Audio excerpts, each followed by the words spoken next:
We got a lot of cameras, guys. Go ahead, guys. 3, 2, 1. Okay, so I'm not going to mention your name because I don't want you to get in trouble with your employer, but you had a question about how the catch and release process. My question was, is it true that if somebody comes into the United States illegally and they're picked up by the Border Patrol, processed at the Border Patrol station, if they have a contact name in the United States, the U.S. will fly them, in some cases, by $1,000 plane ticket to the other side of the country. They fly them there, waiting for their trial. Yes. So here's where the cartel refers to Border Patrol as logistics. The cartel says that all they've got to do is get people 1 inch over the border, and the U.S. taxpayer picks up the rest.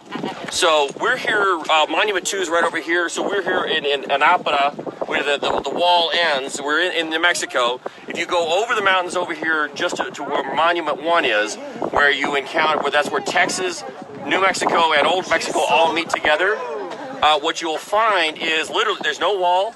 There's no fence. In fact, it's even paved with concrete. And there's a line in the sand. So here's Mexico, here's the U.S., and every single day, and I put this on my Facebook page at Gavin Clarkson, but there are Brazilians flying into Ciudad Juarez every day, usually sometime between noon and 2.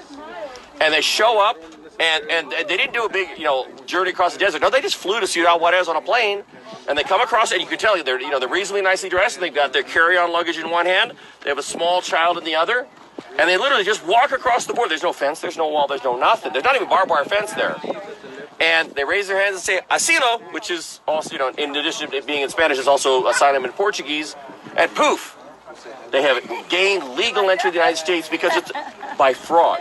They're from Brazil. What are they fleeing? Yet they know the game. So they show up, and they get a free ride over to the port of entry over at Santa Teresa, where the Border Patrol office is. They get processed, and they get sent all the way back into El Paso, dropped off at Annunciation House. And there's a very large Brazilian community up in Boston, so you're absolutely right. They've all got contacts up in Boston. They get to fly to Boston. And again, the cartel refers to the brave men and women of Customs and Border Protection as logistics. And it is totally wrong. It's a totally broken system, and it needs to change. So we need to have the wall, absolutely. We need to have the high-tech monitoring that, and that's one of the reasons we can't go down there right now is because they've got all the sensors and they don't want too much foot traffic, setting off false alarms.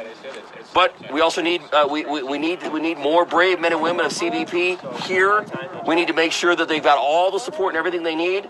But part of what is so depressing for them is that they're defending the border, but the asylum fraud is so rampant, it's so obvious, and they're gaming the system every single day.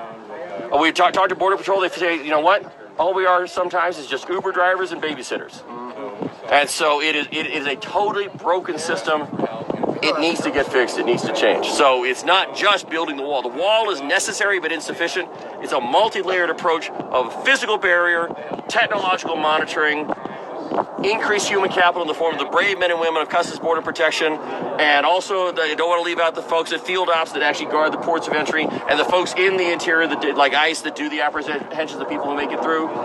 We need to support those people, but we also need Congress to pass laws that actually make sense. The system is broken. We can prove it's broken. We can prove that there are felonies being committed on the border in the form of asylum fraud every single day.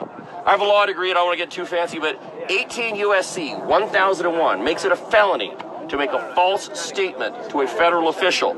And every time one of these people comes over and say, "Oh, I'm freeing a person. Oh, here's I brought one of my children," it's a fraud. It's a felony, and we let it go by every single day. And that's only one part of it. If you go another part where taxpayers are on the hook.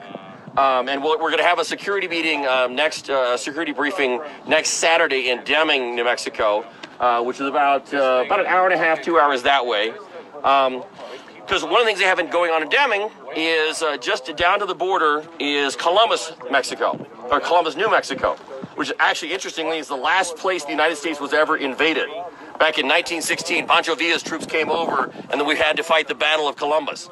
But that's a different story for a different day. Although the Pancho Villa Museum is right over here on the Mexican side of Monument 1. But now we have a different invasion going on. Because what happens is pregnant mothers will show up. There's a clinic in Palomas.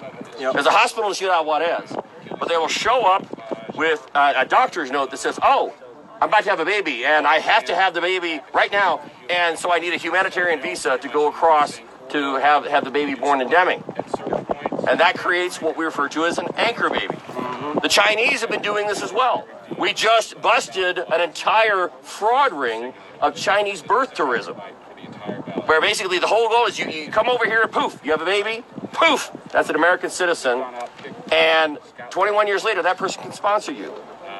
Because that's called chain migration. It's another part of the system that's totally broken. Yeah. And by the way, everybody said, "Oh, gee, if you're born in the U.S., you have the Constitution says you have a right to be a citizen." I can prove to you that that's false. My father was the first American Indian to fly a jet. I'm an enrolled member of the Choctaw Nation of Oklahoma. American Indians did not become citizens until 1924. So if you read the language of the 14th Amendment, my father was born inside the United States, but he was born in 1925. So he was only legally able to be a citizen because he was born 1 year later. Had he been born 2 years before, he was not guaranteed that he would have been a citizen. So it is absolutely false when people say, oh, you get born in the U.S., you're automatically a citizen. That is not the case. That is demonstrably false. And the problem is people will make these big lies and they will misinterpret things. So birthright citizenship is not a guarantee of the 14th Amendment. You do not automatically get to be here if your parents aren't legally here, if you're not under the jurisdiction and sovereignty of the United States.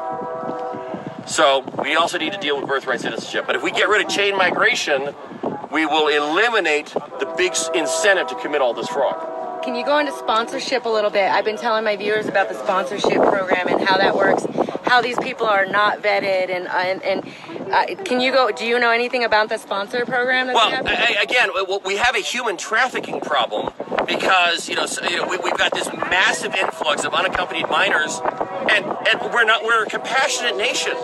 We admit more legal immigrants than any other country on the planet. And so, yes, we've got children showing up here. We're a compassionate nation. We're compassionate people. So we got to do something. But sometimes we have the challenge of, well, where do we place them? Well, there's a whole illegal immigration industry on this side of the border that does all this processing and does all this stuff, and they get lots of federal tax dollars for doing it. It's interesting. The ACLU has no problem where church and state are intertwined as long as the church is helping with the illegal immigration problem. So, but that constitutional separation doesn't seem to bother them at all, or lack of separation. But but we have this problem where kids that are coming through the system, they're being released into the United States with sponsors. Sometimes those sponsors are MS-13. Sometimes those sponsors are human traffickers. Sometimes those kids end up as sex slaves within a month of their crossing the U.S. border. But you don't hear anybody complaining about that. I mean, that's the nasty underbelly of an open border. And and when you have children dying, when you have children being exploited as sex slaves, it's wrong. But for whatever reason, my wife refers to them as pedos caminandos mentales, or pedos mentales caminandos. These are like walking brain farts because they have no reality of what we experience here, and they're not really interested in actual solutions. So, amen. Thank you, sir. Appreciate that. Yeah. Sorry, I got busy with other Facebook things. I actually used to work in Deming, so I'd see the ambulances coming up from the border all the time. So I probably said too much. That's all right. So go ahead and introduce yourself formally to my audience quickly before the train passes by, where they can find you. So this is Dr. Gavin Clarkson. I was President Trump's Deputy Assistant Secretary for Policy and Economic Development. I'm from Las Cruces, New Mexico, inside the border exclusion zone. You can follow me on Twitter at DrGavinclarkson or at Dr. Gavin Clarkson. You can follow me on Facebook at Gavin Clarkson. I've got aerial border tours of the entire length of the New Mexico border. You will be amazed at how little protection we actually have. All right, guys. So I'll post a link to him directly here in a little bit. We got to go because the train's about to pass by and it's pretty loud. If anything else comes up, we'll come back on live. Love you guys.